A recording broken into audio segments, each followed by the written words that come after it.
Good day, I'm Juvy Fernandez, BSAD 3 Block 1, and I'll be discussing about differentiating the standard precaution and transmission-based precaution. First, what is precaution? A measure taken in advance to prevent something dangerous, unpleasant, or inconvenient from happening. What is a standard precaution?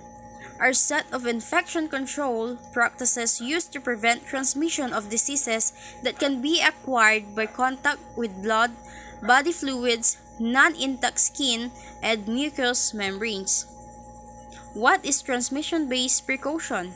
Used in addition to standard precautions for patients known, used, or suspected to have a microorganism for which extra precautions are needed to have prevent transmission.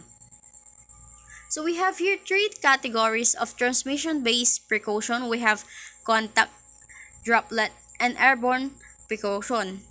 In contact precautions, used for patients residents that have an infection that can be spread by contact with the person's skin, mucous membranes, feces, vomit, urine, wound drainage, or other body fluids, or by contact with equipment or environmental surfaces that may be contaminated by the patient or resident or by his or her secretions and excretions. In droplet precaution, used for patients or residents that have an infection that can be spread through close respiratory or mucous membrane contact with respiratory secretions.